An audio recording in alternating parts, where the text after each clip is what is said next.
नमस्कार, exam happy by Jharkhand channel में आपका स्वागत है। तो दोस्तों जुड़ चुका हूं मैं यहां पर आपके लिए जेटेट परीक्षा 2025-26 की तैयारी को लेकर के। तो आप सभी जेटेट का परीक्षा देने के लिए तैयार होंगे। जेटेट परीक्षा बहुत जल्द होने वाली है, तो आप सभी यहां पे क्लासेज के लिए अवश्य जुड़ेंगे। आपको बताते चले, जेटेट में तैयारी को लेकर के बहुत तरह से आपके मन में कौतूहल बना हुआ होगा कि किससे तैयारी करें, कहाँ से तैयारी करें। तो आपको हम बताते चले, जेटेट परीक्षा में यदि आपको परचम लहराना है तो आप झारखंड राज्य के अनुमोदित पाठ्यक्रम JCERT किताब को पढ़ना कभी भी नहीं भूलेंगे। बाहर का प्रैक्टिस सेट लेकर के यदि आप पढ़ रहे हैं तो वो आपके साथ धोखा हो रहा है, ठीक है। तो आप JCERT जैक का किताब ले लीजिए, जो कि आपको झारखंड राज्य के सरकारी विद्यालयों में मिलते हैं। अगर आपको नहीं मिल पाता है तो हम देखिए यहाँ पे झारखंड राज्य के सरकारी विद्यालय से आपको हूबहू हैंड रिटेन नोट्स डेली बना करके, जो आपका न्यू सिलेबस आया है उसके आधार पर यहाँ पर सभी सब्जेक्ट का, चाहे आप 1 से 5 के शिक्षक हो, चाहे 6 से 8 का शिक्षक हो, सभी की तैयारी करवाते हैं। आप घर बैठे यहाँ पर क्षेत्रीय भाषा छोड़ करके सभी सब्जेक्ट का केवल 500 रुपये में तैयारी कर सकते, जिसके लिए देखिए यहाँ पर आपको मोबाइल नंबर दिया गया है 9631054226 पर आप संपर्क करके यहाँ से सभी कोर्सेज परचेज भी कर सकते हैं, तैयारी भी कर सकते हैं। बहुत सारे कोर्सेज बन गए हैं, तो आप अवश्य संपर्क कर लेंगे, घर बैठे ही तैयारी यहाँ से हो जाएगी। चलिए देखते हैं आगे कितने राज्यों को स्पर्श करती है। आपको बताना कि झारखंड की जो बाउंड्री है वो कितने राज्यों को स्पर्श करती है। 3 राज्य, 4 राज्य, 5 राज्य या 6 राज्य, ठीक है। तो झारखंड की जो चौहद्दी है, झारखंड की जो बाउंड्री है वो 5 राज्यों को स्पर्श करती है, ठीक है। वो 5 राज्य कौन कौन से हैं? तो झारखंड के पश्चिम में कौन सा राज्य है ये पूछ सकता है, पूर्व में कौन सा राज्य है, उत्तर में कौन है, दक्षिण में कौन है, ठीक है। तो इसके लिए देखिए हम लोग जो यहाँ पर जो टॉपिक 18 बनाया गया है उसमें बहुत सारा ट्रिक, केवल ट्रिके से हम पढ़ाए हैं उसको, ठीक है। पूरा झारखंड आपको कंप्लीट कर दिए हैं ट्रिक से, तो उसको जा करके वहाँ पर देख लीजिएगा, उसके बाद आपको कोई कन्फ्यूजन नहीं रहेगा, ठीक है। तो झारखंड के पश्चिम में कौन सा राज्य है, इसके लिए थोड़ा सा एक ट्रिक हम आपको बता देते हैं। यहाँ पे याद रखिएगा, एक ट्रिक है ये झारखंड की चौहद्दी याद करने का, छवि पर उड़ी यूपी, छवि पर उड़ी यूपी, ठीक है। छवि में छ से देखिए छत्तीसगढ़, बी से देखिए बिहार, पर से देखिए पश्चिम बंगाल, उड़ी से देखिए उड़ीसा और यूपी से है उत्तर प्रदेश, ठीक है। कितने राज्य हुए? 1 2 3 4 5, यानी 5 राज्यों को स्पर्श करती है, ठीक है। तो अब यहाँ पर पूर्व पश्चिम की जब चर्चा होती है तो उसके लिए देखिए आप इस तरह से डायरेक्शन बना लीजिएगा, ठीक है। वो ऊपर तो आप जानते हैं उत्तर होता है, उसके नीचे दक्षिण होता है, पूर्व होता है, नीचे पश्चिम होता है, ठीक है। अब देखिए यहाँ पे तो आप यहाँ से छवि, पश्चिम में छ आता है तो छ यहाँ से स्टार्ट कीजिएगा, पश्चिम से छ, फिर ऊपर हो जाएगा वी, फिर यहाँ हो जाएगा पर, फिर यहाँ हो जाएगा उड़ी और फिर हो जाएगा यूपी, क्योंकि यहाँ पे लिखा हुआ तो आगे जाएगा, यूपी बीच में चला गया। अब देखिए तो यहाँ पर अगर बोलेंगे झारखंड के पश्चिम में कौन है, तो पश्चिम में छ का मतलब है छत्तीसगढ़ है। उत्तर में कौन है, तो बी का मतलब उत्तर में बिहार है। अगर यहाँ पर जो पूरब की बात करेंगे तो पर है, पर मतलब पश्चिम बंगाल, पूर्व में पश्चिम बंगाल है, ठीक है। और दक्षिण की बात करेंगे तो उड़ी, उड़ी मतलब उड़ीसा है, दक्षिण में उड़ीसा है, ठीक है। तो इस तरह से आप उत्तर दक्षिण पूर्व पश्चिम का कंसेप्ट क्लियर कर लीजिएगा, तो आपको इसमें से एक प्रश्न रहेगा, ठीक है। जब इसमें से प्रश्न आएगा तो आपको किसी तरह का कोई कन्फ्यूजन नहीं होगा। तो इसको बैठाने सीख जाइएगा, 1 2 बार लिख लीजिएगा, और नहीं हो सके तो इसका पार्ट 2 आप लोग अवश्य देख लीजिएगा। मतलब इसका जो थ्योरी सेशन है उसका पार्ट 1 भी देखिएगा, तो वहाँ पर ट्रिक ही आपको मिल जाएगा। या फिर टॉपिक 18 जो है उसमें हमारा राज्य झारखंड, पूरे झारखंड को डिटेल्स हमने बहुत कम ट्रिक में, यानी 5 से 6 ट्रिक में क्लियर कर दिया है, उसको देख लीजिएगा तो आपको पूरे कंसेप्ट क्लियर रहेंगे। तो उस वीडियो को भी देख लीजिएगा, ठीक है। अब देखिए अगला है झारखंड के दक्षिण में कौन सा राज्य है। तभी आपने देखा कि हमने इस तरह से बनाया था और इसको पश्चिम से लिखना शुरू किया था, पश्चिम से छ, फिर उसके ऊपर वाला डायरेक्शन पर बी, फिर उसके बाद वाला डायरेक्शन पर, उसके बाद वाला डायरेक्शन पर उड़ी, और उसके बाद वाले डायरेक्शन तो यहाँ पर छ है इसलिए इसके बीच में जाएगा यूपी। यानी पश्चिम में था छत्तीसगढ़, उत्तर में है बिहार, पूरब में है पश्चिम बंगाल, दक्षिण में है उड़ीसा। तो आपसे पूछा है झारखंड के दक्षिण में कौन है, तो आपको लगाना है आंसर डी, उड़ीसा, ठीक है। और यहाँ पर देखिए इस तरह से हमने इस ट्रिक को भी यहाँ पर आपको इंक्लूड कर दिया है कि जिससे आपको समझने में, या यहाँ से देखिए एक प्रश्न तो हर बार एग्ज़ाम में रहा है, झारखंड के किसी भी एग्ज़ाम में एक प्रश्न यहाँ से कंप्लीट आता है, तो आप इसको देख लीजिएगा, ठीक है। चलिए अगला। का अर्थ होता है जनता का शासन, राजा का शासन, मूर्खों का शासन या सेना का शासन। लोकतंत्र का मतलब है जनता का शासन। राजतंत्र शासन का अर्थ है जनता का शासन, राजा का शासन, सेना का शासन, मूर्खों का शासन, ठीक है। तो राजतंत्र शासन का मतलब है राजा का शासन। किसका? राजा का शासन। राजतंत्र शासन की बागडोर राजा के हाथ में होता है। जनप्रतिनिधि किसके प्रति उत्तरदायी होते हैं? जनता के प्रति, राजा के प्रति, मूर्खों के प्रति, या कोई नहीं, ठीक है। तो यहाँ पे जनता के प्रति उत्तरदायित्व होता है। मध्याह्न भोजन योजना पूरे देश में कब लागू किया गया? 2000 ईस्वी, 2001 ईस्वी, 2002 ईस्वी या 2003 ईस्वी, ठीक है। तो मध्याह्न भोजन योजना पूरे देश में 2001 ईस्वी में लागू किया गया था। आइए मध्याह्न भोजन योजना से कुछ हम लोग यहाँ पर इम्पोर्टेंट चीज़ को कर लेते हैं, मिड डे मील को, ठीक है। भारत में मध्याह्न भोजन योजना आधिकारिक रूप से 15 अगस्त 1995 ईस्वी को लागू की गई, ठीक है। यह सर्वप्रथम प्राथमिक एवं उच्च प्राथमिक स्कूल में बच्चों के लिए लागू किया गया था। इस योजना का उद्देश्य प्राथमिक स्कूल में बच्चों का नामांकन, उनकी उपस्थिति, उनके पोषण स्तर में सुधार करना था। यह योजना राज्य और केंद्र सरकार के सहयोग से संचालित योजना है। यह योजना सर्वप्रथम भारत के तमिलनाडु राज्य में प्रारंभ किया गया था। बार बार ये प्रश्न आता है कि मध्याह्न भोजन योजना भारत के किस राज्य में सबसे पहले शुरू किया गया था? तो तमिलनाडु में। 2001 में सुप्रीम कोर्ट के आदेश पर पूरे देश में लागू किया गया, ठीक है। 2001 में सुप्रीम कोर्ट के आदेश पर पूरे देश में लागू किया गया। 2021 में वर्तमान में इस योजना का नाम बदल दिया के पीएम पोषण शक्ति निर्माण कर दिया गया है, ठीक है। अगला है अमेरिका गांधी किसको कहा जाता है? चार्ल्स डार्विन को, doctor Martin Luther King junior को, रोसा पार्क्स को, या कोई नहीं, ठीक है। तो अमेरिका गांधी के नाम से doctor Martin Luther King junior को अमेरिका गांधी कहा जाता है, ठीक है। अमेरिका में नागरिक अधिकार आंदोलन का नेतृत्व किसने किया? अमेरिका में नागरिक अधिकार आंदोलन का नेतृत्व किसने किया? रूजवेल्ट, परिश्चिन, doctor Martin Luther King junior, या कोई नहीं, ठीक है। तो मार्टिन लूथर किंग ने यहाँ पे जो अधिकार आंदोलन का नेतृत्व किया। विद्यालय में लोकतंत्र की झलक किसको कहा जाता है? विद्यालय में भी देखिएगा एक लोकतंत्र की झलक सरकार द्वारा बनाया गया है, किसको कहते हैं? शिक्षक को, प्रधानाध्यापक को, बाल संसद को, या कोई नहीं, ठीक है। तो विद्यालय में लोकतंत्र की झलक जो है बाल संसद को कहा जाता है, क्योंकि अभी प्रत्येक विद्यालय में बाल संसद का गठन होता है। उस गठन के बाद जो है बाल संसद में कोई शिक्षा मंत्री बनते हैं, कोई स्वास्थ्य मंत्री कोई बनते हैं, कोई गृह मंत्री बनते हैं, और इस तरह से यहाँ पर लोकतंत्र का झलक उसमें दिखलाई पड़ता है। बाल संसद के सदस्यों को चुनने का अधिकार किसको प्राप्त है? बाल संसद के सदस्य को चुनने का अधिकार किसको प्राप्त है? राष्ट्रपति को, प्रधानमंत्री को, विद्यालय के बच्चों को, या कोई नहीं, ठीक है। तो बाल संसद का जो सदस्य है वो कौन चुनेंगे? तो विद्यालय के बच्चों को चुनने का अधिकार प्राप्त होता है, क्योंकि केवल विद्यालय के बच्चे ही उसमें भाग लेते हैं, ठीक है। सबसे निचली परत या अंतिम परत का नाम क्या है? पृथ्वी की सबसे निचली परत या अंतिम परत का नाम क्या है? यूपी टेट 2020 का पूछा गया प्रश्न है। यहाँ पे देखिएगा भूपर्पट्टी है, मेंटल है, क्रोड या जिसको कोड कहते हैं, या कोई नहीं, ठीक है। तो पृथ्वी की सबसे ऊपरी परत को भूपर्पट्टी, उससे नीचे यानी बीच वाली परत को मेंटल, और सबसे नीचे निचली परत या अंतिम परत को क्रोड या कोर हम लोग कहते हैं, ठीक है। तो सबसे निचली परत का नाम पूछा गया था, आप उसको क्रोड करेंगे। क्रोड में कौन सा तत्व पाया जाता है? पंजाब टेट 2022 से पूछा गया है कि क्रोड में कौन सा तत्व पाया जाता है? निकेल, फेरस, दोनों, या कोई नहीं, ठीक है। देखिए पृथ्वी की जो परत है उसके लिए हमने आपको यहाँ पे बता दिया है, भूपर्पट्टी है, फिर मेंटल है, और फिर क्रोड है, ठीक है। इसमें कैसे तत्व पाए जाते हैं? तो आपको याद रखना है, पहले वाले में सियाल है, दूसरे वाले में सीमा है, और तीसरे वाले में नीफे है। यहाँ से जेटेट में भी आपका प्रश्न आया हुआ था, ठीक है, निकल के सियाल, सीमा और नीफे, ठीक है। तो ऊपर भूपर्पट्टी में सियाल है, और मेंटल में सीमा है, और क्रोड में नीफे है, ठीक है, क्रोड में नीफे है। तो सियाल में SI का मतलब सिलिकॉन और AL का मतलब एल्युमिनियम, यानी भूपर्पट्टी में सिलिका और एल्युमिनियम पाया जाता है। और यहाँ पर अगर मेंटल में देखिएगा तो सीमा मतलब SI से सिलिकॉन और M से मैग्नीशियम, याद रखिएगा, ठीक है। और यहाँ पे नीफे NI से निकेल हो गया, NI से निकेल, और Fe से फेरस लोहा हो गया, ठीक है। तो निकेल और फेरस पाया जाता है क्रोड में। तो क्रोड में कौन सा तत्व है? Nickel, ferrous. तो पहला A है निकेल, और दूसरा है फेरस, और तीसरा है दोनों A और B। तो C आंसर होगा, A और B दोनों, ठीक है। दोनों को याद रख लीजिएगा, ये यहाँ से प्रश्न आपका छपेगा ही छपेगा, ठीक है। पृथ्वी सूर्य के सबसे निकट कब होता है? हरियाणा टेट और बिहार टेट 2024-2012 का प्रश्न।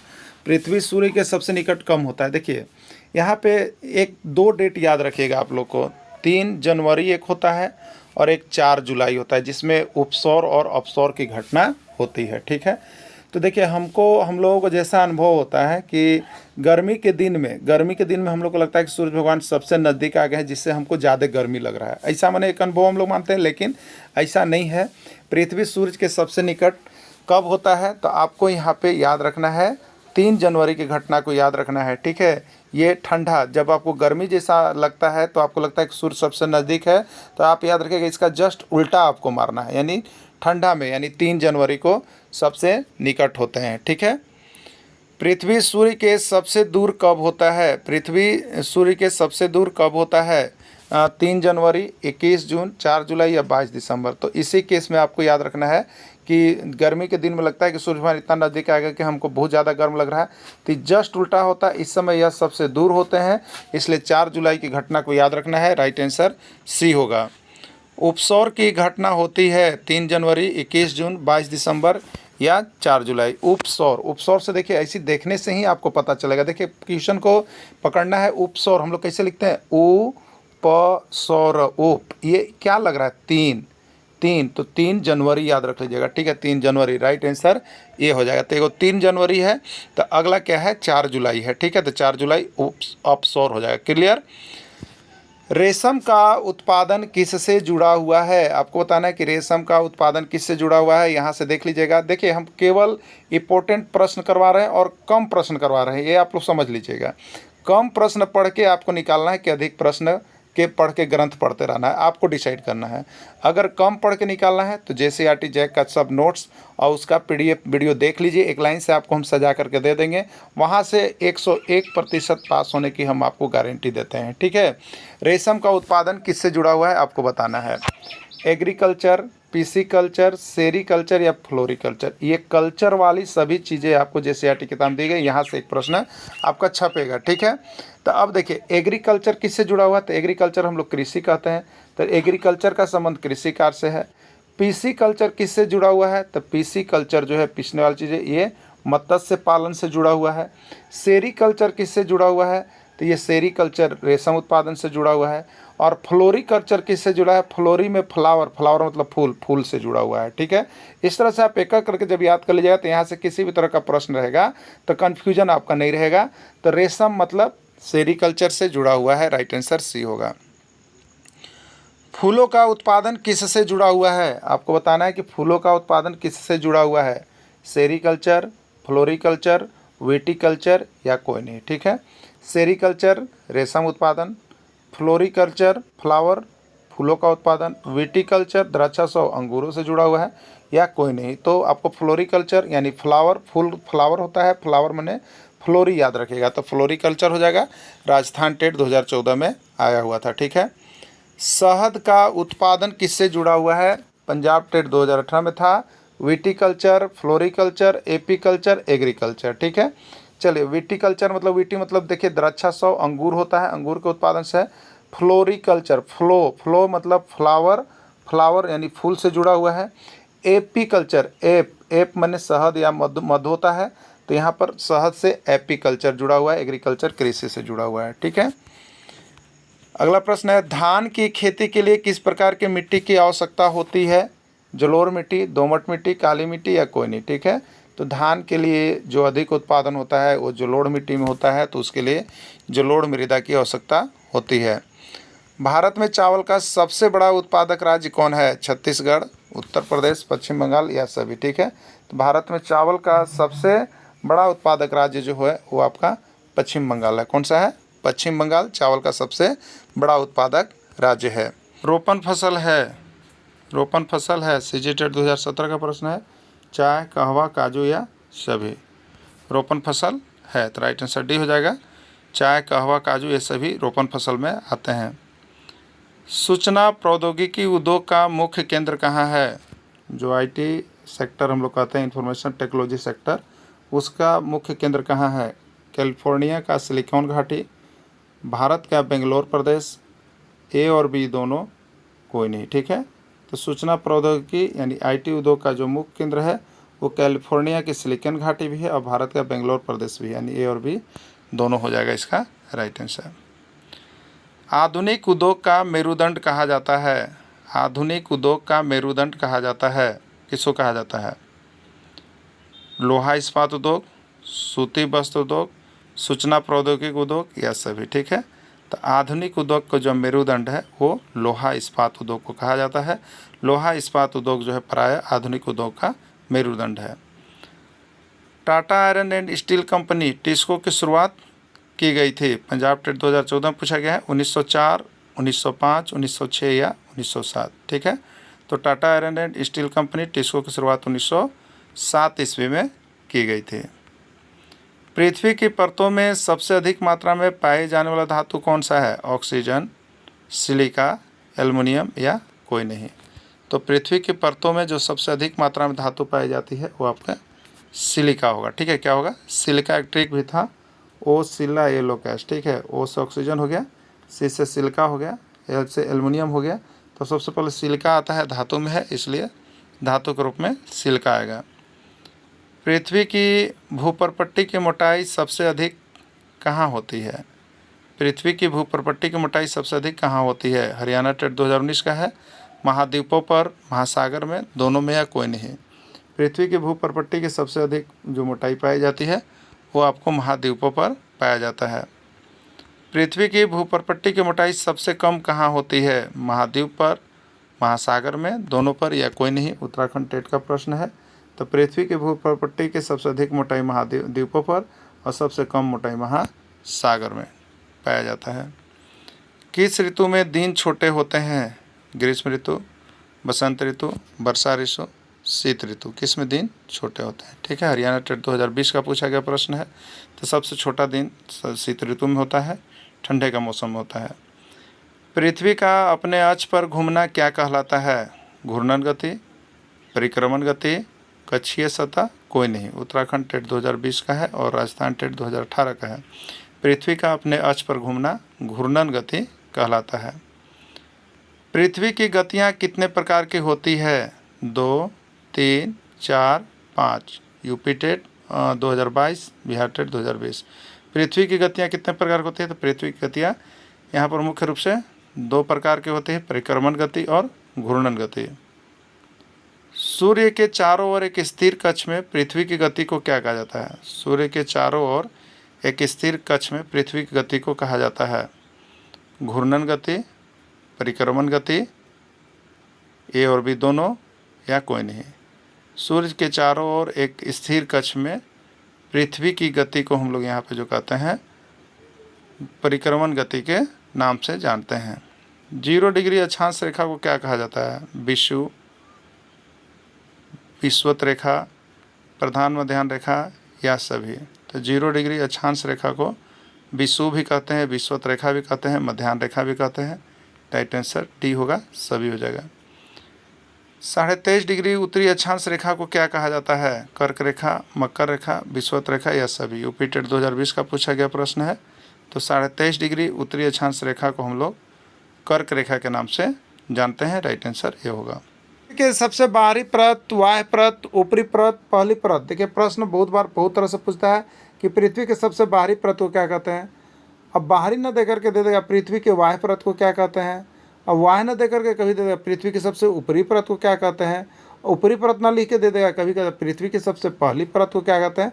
भूपरपट्टी, मेंटल, करोड या कोई नहीं। ठीक है, ये उत्तराखंड टेट 2020 से पूछा गया था। उससे पूछा गया था कि पृथ्वी की सबसे बाह्य परत को क्या कहते हैं। ठीक है, तो पृथ्वी के सबसे ऊपर वाली परत को हम लोग भूपरपट्टी कहते हैं, फिर नीचे वाले को मेंटल कहते हैं, फिर उससे नीचे वाले को करोड कहते हैं। ठीक है, भूपरपट्टी, मेंटल और करोड होते हैं। भूपरपट्टी में कौन सी धातु पाई जाती है? देखिए, प्रश्न आया था, ये आपको झारखंड में भी आया था। तो देखिए, याद रखिएगा, पहला होता है भूपरपट्टी, ठीक है, फिर होता है मेंटल, फिर होता है करोड। और इसको याद रखिएगा, सियाल, सीमा और निफे। तो सियाल मतलब सिलिका और एल्युमिनियम, और सीमा मतलब सिलिकॉन और मैग्नीशियम, और निफे मतलब निकेल और फेरस होता है। ठीक है, तो भूपरपट्टी में सियाल पाया जाता है, इसलिए सिलिका, और सियाल तो SI से सिलिका और AL से एल्युमिनियम। तो सिलिका एल्युमिनियम, सी ए और बी दोनों, राइट आंसर सी होगा, ए और बी दोनों हो जाएगा। ठीक है। सियाल किस परत में पाया जाता है? सियाल किस परत में पाया जाता है? भूपरपट्टी, मेंटल, क्रोडिया, सभी। ठीक है। CG TET 2012, Jharkhand TET 2012। तो सियाल में किस में पाया जाता है? भूपरपट्टी में पाया जाता है। इसमें सिलिका और एल्युमिनियम गैस की प्रधानता होती है। पृथ्वी का अपने अक्ष पर घूमना क्या कहलाता है? हरियाणा टेट 2014 और बिहार टेट 2023 में पूछा गया है कि पृथ्वी का अपने अक्ष पर घूमना क्या कहलाता है? परिक्रमण, दिन और रात, घूर्णन या अक्षीय झुकाव। तो पृथ्वी का अपने अक्ष पर घूमना जो है क्या कहलाता है? आपको घूर्णन कहलाता है। ठीक है। क्या कहलाता है? घूर्णन। पृथ्वी पर दिन एवं रात बराबर होते हैं। पृथ्वी पर दिन एवं रात बराबर होते हैं 21 जून एवं 23 दिसंबर, 21 मार्च एवं 23 सितंबर, 22 जून एवं 21 सितंबर, 22 सितंबर 21 जून। ठीक है। तो पृथ्वी पर दिन और रात बराबर होते हैं 21 मार्च एवं 23 सितंबर को। जब पृथ्वी पर दिन एवं रात बराबर होते हैं तो पृथ्वी की इस स्थिति को क्या कहते हैं? जब पृथ्वी पर दिन और रात बराबर होते हैं तो इस स्थिति को क्या कहा जाता है? विश्व, उत्तरायणात, परिक्रमण या अक्षीय झुकाव। तो उस स्थिति को हम लोग विश्व कहते हैं। सीजी टेट 2014 में पूछा गया प्रश्न है। टिस्को भारत के किस राज्य में स्थित है? Bihar, Jharkhand, Paschim Bengal, Orissa. TISCO Tata iron and steel company Jharkhand राज्य में स्थित है। यूपी टेट 2016 में पूछा था। Tata iron and steel company किस नदी के तट पर स्थित है? Tata iron and steel company किस नदी के तट पर स्थित है? स्वर्णरेखा नदी, खरकई नदी, स्वर्णरेखा और खरकई नदी के संगम साक्षी समीप साक्षी में, या यहाँ पर आपको कोई नहीं। ठीक है। राइट आंसर सी हो जाएगा। Tata iron and steel company जो है स्वर्णरेखा और खरकई नदी के संगम पर ही स्थित है। ठीक है। जमशेदपुर शहर किस नदी के तट पर स्थित है? दामोदर, कोसी, स्वर्णरेखा, खरकई या सभी। ठीक है। तो जमशेदपुर शहर जो है वो कहाँ पर स्थित है? तो जमशेदपुर शहर जो है आपका ये स्वर्णरेखा और खरकई नदी के संगम पर स्थित है। झारखंड टेट में पूछा भी था। नवीकरणीय संसाधन का उदाहरण है। नवीकरणीय संसाधन का उदाहरण है MP TET 2014, CG TET 2016, Punjab TET 2018 पूछा गया है। नवीकरणीय संसाधन का उदाहरण है। ठीक है। नवीकरणीय संसाधन वैसे संसाधन है जो बहुत जल्द जिसका निर्माण हो सकता है। ठीक है। सौर ऊर्जा, पवन ऊर्जा, जल, मृदा, वन, सभी। तो ये सभी का बहुत जल्द निर्माण हो सकता है, बहुत कम समय में निर्माण हो सकता है, इसलिए इसका नवीकरणीय संसाधन कहते हैं। और वैसे संसाधन जिसको सैकड़ों साल लग जाते हैं उसको अनवीकरणीय संसाधन कहते हैं। ठीक है। चलिए अब आ गया अनवीकरणीय संसाधन का उदाहरण है उत्तराखंड टेट 2016 और राजस्थान टेट 2014। कोयला, पेट्रोलियम, प्राकृतिक गैस या सभी। ठीक है। तो अनवीकरणीय संसाधन का उदाहरण कोयला, पेट्रोलियम, प्राकृतिक गैस ये सभी है। राइट आंसर डी सभी हो जाएगा। ठीक है। कोयला किस प्रकार का संसाधन नहीं है? कोयला किस प्रकार का संसाधन नहीं है? हरियाणा टेट 2014, एमपी टेट 2017 और सीजी टेट 2013 का पूछा गया प्रश्न है कि कोयला किस प्रकार का संसाधन नहीं है। ठीक है। तो कोयला जो है वो नवीकरणीय संसाधन नहीं है, ये तो कन्फर्म रही है, क्योंकि इसको बनने में लाखों करोड़ों साल लग जाते हैं, इसलिए यह अनवीकरणीय संसाधन की श्रेणी में आता है। तो आपसे पूछा था कि कोयला किस प्रकार का संसाधन नहीं है, तो कोयला जो है यहाँ पे नवीकरणीय संसाधन नहीं है। आंसर ये हो गया। अनवीकरणीय संसाधन है, अजैव संसाधन है, प्राकृतिक संसाधन है। तो राइट आंसर ए हो जाएगा। नारा किसने दिया? ठीक है। महात्मा गांधी ने करो या मरो का नारा दिया। किस योजना के तहत भारत का विभाजन किया गया? पेरिस योजना, लॉर्ड माउंटबेटन योजना, क्लीमेंट योजना या कोई नहीं। ठीक है। तो लॉर्ड माउंटबेटन योजना के तहत भारत का विभाजन किया गया। ठीक है।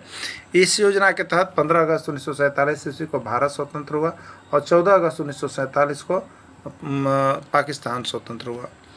होम रूल लीग की स्थापना कब हुई? 20 मई 1915, 18 मई 1920, 28 अप्रैल 1916 या कोई नहीं। ठीक है। तो होम रूल लीग की स्थापना जो 28 अप्रैल 1916 ईस्वी को किया गया। महात्मा गांधी जी दक्षिण अफ्रीका से भारत कब लौटे? 1915, 1916, 1917 या कोई नहीं। महात्मा गांधी जी दक्षिण अफ्रीका से भारत 1915 ईस्वी में लौटे। गांधी जी के राजनीतिक गुरु कौन थे? सुभाष चंद्र बोस, गोपाल कृष्ण गोखले, एमजी रानाडे या कोई नहीं। ठीक है। तो गांधी जी के राजनीतिक गुरु जो थे वो आपके गोपाल कृष्ण गोखले जी थे। ठीक है। गांधी जी ने भारत में अपना पहला आंदोलन कौन चलाया? चंपारण में नील किसानों के पक्ष, खेड़ा में फैक्ट्री मालिकों के पक्ष, अहमदाबाद में मिल मजदूरों के विरोध में या कोई नहीं। ठीक है। तो गांधी जी ने भारत में अपना पहला आंदोलन जो है चंपारण में नील किसानों के पक्ष में चलाया था। चंपारण में नील किसानों के पक्ष में चलाया था। युवा दिवस किसके जन्मदिन पर मनाया जाता है? राजा राम मोहन राय, स्वामी विद्यापति, स्वामी विवेकानंद या कोई नहीं। ठीक है, तो जो युवा दिवस है वो आपको स्वामी विवेकानंद के जन्मदिन पर मनाया जाता है। के शिलालेख को सर्वप्रथम किसने पढ़ा? जेम्स प्रिंसेस, पीप पैंथलर, जेम्स रोबोट या कोई नहीं। ठीक है, तो अशोक के शिलालेख को सर्वप्रथम किसने पढ़ा था? तो जेम्स प्रिंसेस। कौन थे? आपके जेम्स प्रिंसेस के द्वारा पढ़ा गया था। ठीक है, इसकी स्थापना, इसके सर्वप्रथम जानकारी 1750 ईस्वी में पीप पैंथलर द्वारा चर्चा की गई थी।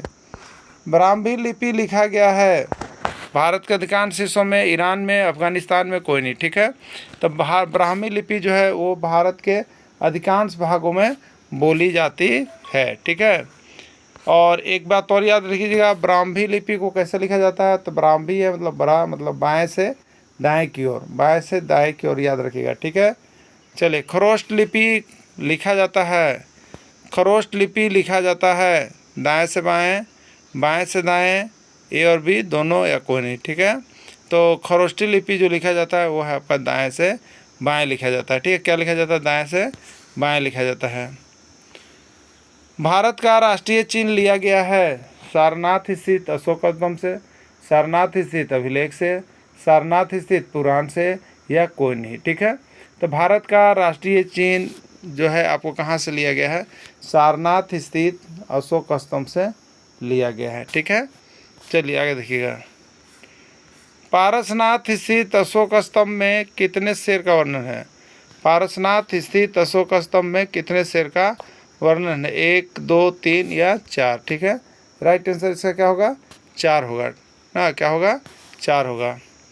अशोक स्तंभ के नीचे 4 जानवर हैं। अशोक स्तंभ के नीचे 4 जानवर, उसको नोट में देख लीजिए, जिसको हम लोग हेलो कहते हैं।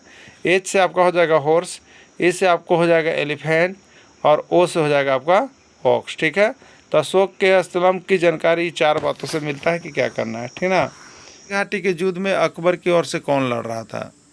राजा मान सिंह, राजा प्रताप, बैरम खां या वकील खां। ठीक है, तो हल्दी घाटी के युद्ध में अकबर की ओर से राजा मान सिंह लड़ रहे थे।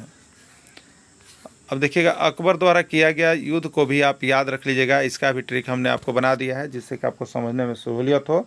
तो क्या लिखे हैं? पानीदू घाटी युद्ध अकबर है महान। ठीक है, तो पानीदू यहाँ पे लिख लिए, फिर इसी के नीचे युद्ध का नाम है, फिर घाटी युद्ध भी लिख लिए, और अकबर है महान, तो इस तरह से जा करके ये दोनों युद्ध अकबर के लिए है, और है महान में एक है दिए और एक महान दिए। ठीक है, तो पानीटू मतलब पानीपत का द्वितीय युद्ध 1556 ईस्वी, घाटी मतलब हल्दी घाटी का युद्ध 1576 ईस्वी, और अकबर है महान मतलब अकबर और हेमू के बीच हुआ, और अकबर और महाराणा प्रताप के बीच हुआ। ठीक है, पहला वाला किसके बीच हुआ? पानीपत का द्वितीय युद्ध, तो अकबर और हेमू के बीच।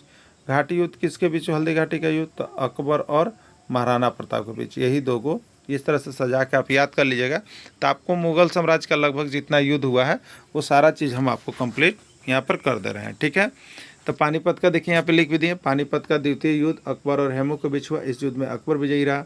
हल्दी घाटी का युद्ध अकबर और महाराणा प्रताप के बीच हुआ, इस युद्ध में अकबर विजयी रहे और महाराणा प्रताप की हार हुई। तो इस तरह से प्रश्न पूछे जाएंगे, तो जहाँ तक हमको उम्मीद है कि अब आप सबको यहाँ पे अच्छा से जरूर बना लीजिएगा और सारे प्रश्न का जवाब मुगल साम्राज्य से जरूर दे लीजिएगा, और आपके लिए यह बहुत ही आसान होते जा रहा होगा। ठीक है, जहांगीर के बचपन का नाम क्या था? ठीक है, देखिए यहाँ पर बचपन का नाम बहुत बार पूछा गया है और बहुत बार आता है, इसलिए बचपन का नाम याद रखिएगा। तो इसके लिए एक ट्रिक हम बताए हुए थे, क्या ट्रिक था बता दे रहे हैं। अब खुश है साली जहाँ, अब खुश है साली जहाँ। ठीक है, तो अ से है देखिए अकबर, उसके बचपन का नाम बदरुद्दीन था। खु से है देखिए खुर्रम, उसके बचपन का नाम खुर्रम। शाहजहाँ, शाहजहाँ का बचपन का नाम खुर्रम था। ठीक है, साली से सलीम हो जाएगा, और जहाँ से जहांगीर, जहांगीर के बचपन का नाम सलीम था। तीनों का नाम याद रख लीजिएगा। तो आपसे पूछा था कि जहांगीर के बचपन का नाम क्या था, तो सलीम था। राइट आंसर सी।